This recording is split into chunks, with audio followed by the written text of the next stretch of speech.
Olá pessoal, este é o primeiro vídeo de uma série sobre análise combinatória. Neste vídeo apresentaremos conceitos relacionados a permutações. Este vídeo é dividido em três partes. Na primeira parte são definidas as permutações. Na segunda parte discutiremos brevemente como as permutações devem ser tratadas em competições. Na terceira e última parte comentaremos as soluções de três dos problemas propostos. Iniciemos, portanto, com as definições relacionadas às permutações. O princípio multiplicativo é um conceito relacionado ao número de elementos do conjunto produto cartesiano. Se A e B são dois conjuntos finitos não vazios, tendo A n elementos e B m elementos, então o produto cartesiano de A por B terá n vezes m elementos. A partir do princípio multiplicativo, é possível contar todas as n-uplas, onde cada elemento de uma n-upla vem de um conjunto distinto. Este princípio fornece a base para os conceitos de permutação, arranjo e combinação.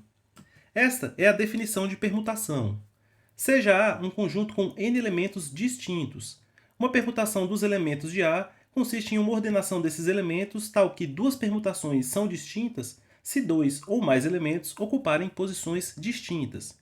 Por exemplo, caso o conjunto A contenha os elementos 1, 2 e 3, serão 6 permutações distintas, listadas abaixo. A permutação 1, 2, 3, depois 1, 3, 2, depois 2, 1, 3, 2, 3, 1, 3, 1, 2 e, por fim, 3, 2, 1.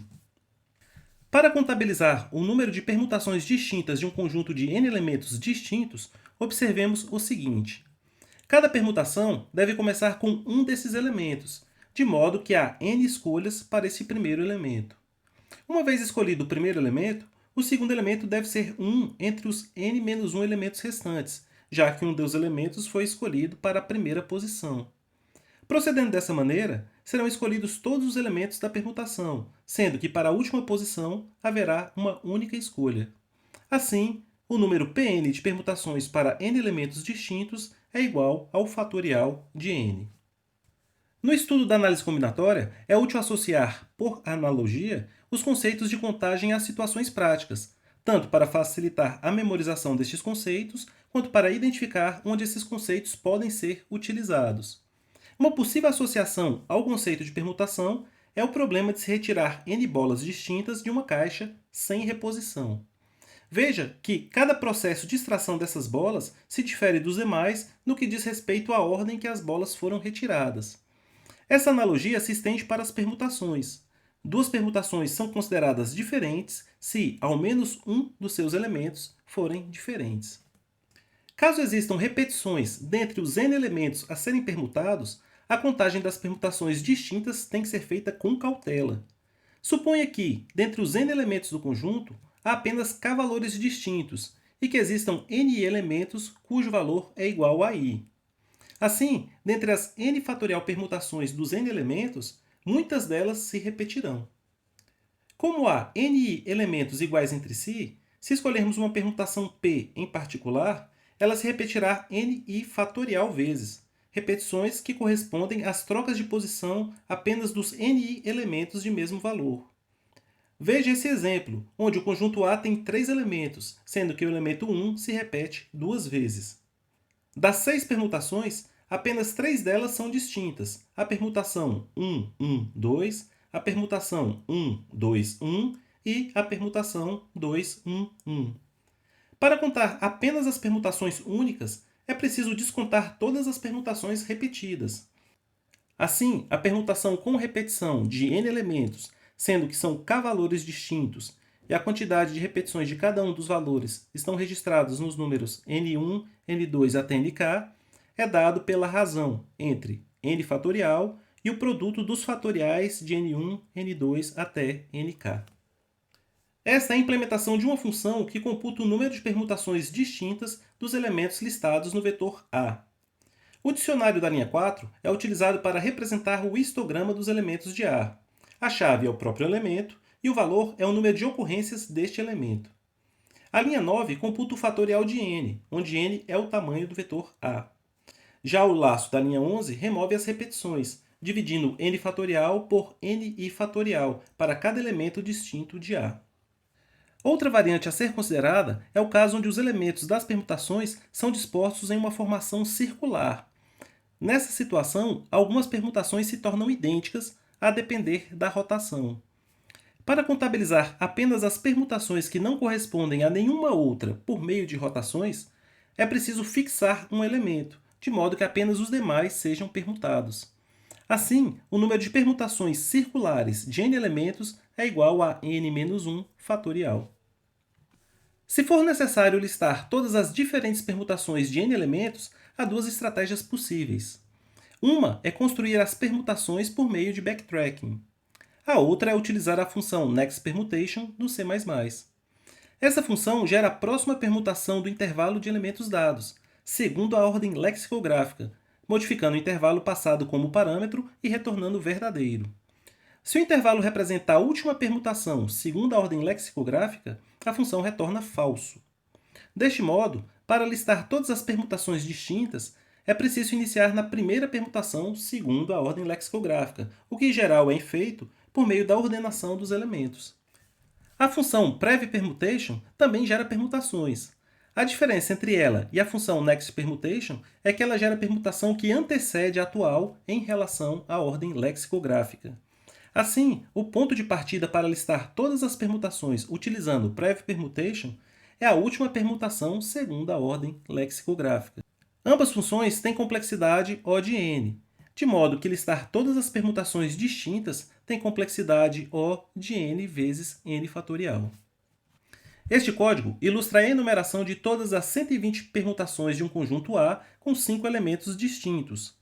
Como os elementos de A não estão ordenados, a linha 7 realiza esta ordenação, de modo que os elementos estejam na primeira permutação segundo a ordem lexicográfica.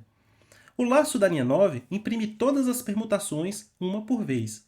A cada iteração, a função nextPermutation verifica se há ainda permutações pendentes, respondendo verdadeiro e atualizando as permutações caso exista. Passemos para a segunda parte desse vídeo, onde comentaremos brevemente como as permutações podem ser utilizadas no contexto de competições. Conforme já comentado, listar todas as permutações de um conjunto de n elementos tem complexidade O de n vezes n fatorial. Assim, em termos práticos, é possível listar todas as permutações sem estourar o limite de tempo apenas para valores muito pequenos de n. Na prática, você pode pensar em n igual a 10 ou menos. Caso um problema consista em determinar uma permutação de elementos sujeita a uma série de restrições, caso o valor de n permita, é melhor gerar todas as permutações e procurar pela permutação desejada do que tentar gerar tal permutação por backtracking, por exemplo. Separei para vocês 5 problemas que envolvem permutações. Sugiro que tentem resolver esses problemas para fixar o conceito de permutações. Após as referências, irei comentar a solução de 3 desses problemas. Este excelente livro sobre análise combinatória foi consultado para a elaboração deste material. Passemos agora para a terceira e última parte desse vídeo, onde comentaremos as soluções de 3 dentre os problemas propostos. O primeiro problema que iremos comentar é o Etcoder Beginner Contest 123b. O problema consiste em determinar a sequência em que os pratos devem ser pedidos para que o tempo total para servir todos eles seja o menor possível. As restrições são que somente um prato pode ser servido por vez, um prato só pode ser pedido quando o tempo for um múltiplo de 10 e um novo pedido só pode ser feito quando o prato anterior for servido. Para resolver o problema, é preciso determinar uma permutação dos pratos A, B, C, D e E que minimize o tempo para servi-los. As permutações levarão a tempos distintos por conta da restrição de que um prato só pode ser pedido em um instante que seja um múltiplo de 10, e também que um prato só pode ser pedido após o prato anterior ter sido servido. Como são apenas 5 pratos, é possível avaliar todas as 120 permutações distintas, registrando a que levar ao menor tempo total. Nessa avaliação, é preciso atentar que o prato I leva TI minutos para ser servido logo após ser pedido e, caso ele não seja o último prato, é preciso esperar pelo próximo instante de tempo adequado para um novo pedido. Há várias maneiras de se ajustar esse tempo. A que escolhi para essa solução é substituir TI pelo menor múltiplo de 10, que é maior ou igual a TI, de modo que os pedidos fiquem devidamente alinhados de acordo com a restrição do problema. Naturalmente, esse ajuste não pode ser feito para o último elemento da permutação. A solução inicia ordenando o vetor xs, que contém os tempos ti de preparo de cada prato. Ao proceder dessa forma, é possível enumerar todas as permutações distintas desses pratos no laço da linha 12. O ajuste de tempo comentado anteriormente é realizado na linha 16. Observe que, ao somar 9 em xsi e dividir a soma por 10, obtemos o inteiro k, tal que 10k é o menor múltiplo de 10 maior ou igual a xsi. Veja que o último prato é tratado à parte, na linha 13, inicializando o valor do tempo total t.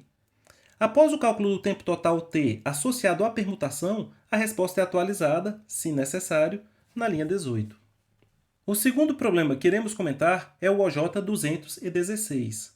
O problema consiste em determinar uma permutação de n computadores, tal que o comprimento total do cabo necessário para interligar esses computadores, por meio de conexões diretas entre os computadores adjacentes na permutação, seja mínimo. Temos duas restrições. A primeira delas é que o n está entre 2 e 8, e o comprimento do cabo necessário para conectar dois computadores adjacentes na permutação é igual à distância euclidiana entre eles mais 16 metros. A solução deste problema segue o mesmo modelo da solução do problema anterior. Cada uma das n fatorial permutações pode ser avaliada em ON, de modo que essa solução de busca completa tem complexidade O de n vezes n fatorial. Como n é menor ou igual a 8, essa solução atende o limite de tempo imposto. Importante notar que a distância entre dois elementos adjacentes na permutação é a soma da distância euclidiana com 16 unidades. Neste código, representaremos um ponto por meio da estrutura definida na linha 3. Como a resposta é um relatório com vários elementos, a estrutura da linha 7 conterá todas as informações necessárias para a composição da saída. O laço da linha 16 computa as distâncias entre todos os pares de computadores possíveis, usando a regra definida no texto do problema. Veja que a função hypot computa a hipotenusa do triângulo retângulo com os catetos dados nos parâmetros, sendo uma forma simples e eficiente de computar a distância euclidiana. O vetor is, declarado na linha 20, será utilizado para armazenar as permutações dos índices dos computadores. A função iota da linha 21 inicializa is com a permutação identidade. O laço da linha 29 avalia cada uma das permutações, registrando a que produzir a menor distância total. A função retorna a distância mínima, a permutação que gerou essa distância e também a matriz de distância entre os pares, informações necessárias para produzir a saída. O último problema que vamos comentar é o Codeforces 222b. O problema pede que, para uma dada matriz A de dimensões n e m, responda k consultas de um dos três tipos abaixo. Troque duas linhas de lugar, troque duas colunas de lugar e imprima um elemento da matriz. São duas restrições, as dimensões da matriz estão entre 1 e 1000 e o número de consultas está entre 1 e 500.000. Veja que seguir as instruções à risca levaria a um TLE, pois a troca de linhas tem complexidade O de m e a troca de colunas complexidade O de n. Então, é preciso diminuir essas complexidades e, de fato, é possível lidar com essas trocas em O1. A principal observação a ser feita é que, após as trocas de linhas e colunas, a matriz resultante contém as mesmas linhas e colunas da matriz original, mas em uma permutação distinta. Assim, basta manter duas permutações que registrem a relação entre as colunas e as linhas da matriz modificada em relação à matriz original. Inicialmente, essas permutações são iguais à permutação identidade. Daí, para cada troca, basta trocar apenas os inteiros dessas permutações, e essa troca é feita em O1. Com esse registro, a cada consulta sobre um elemento em particular, basta localizar qual seria a linha e qual seria a coluna correspondente na matriz original e retornar o valor, também em O1. A linha 9 declara os vetores RS e CS, que conterão as permutações das linhas e das colunas, respectivamente. As linhas 11 e 12 inicializam ambos vetores com a permutação identidade. O laço que inicia na linha 14 responderá às consultas. O case da linha 17 trata da consulta de troca de colunas. usando a função swap do C++ para trocar os elementos em questão. O case da linha 21 é praticamente idêntico, tratando agora da troca de linhas. Por fim, o case default trata das consultas de elementos e a resposta é inserida no vetor ans, o qual é retornado ao final do processamento de todas as consultas. Terminamos aqui este primeiro vídeo sobre análise combinatória. No próximo vídeo da série, falaremos sobre arranjos. Até lá!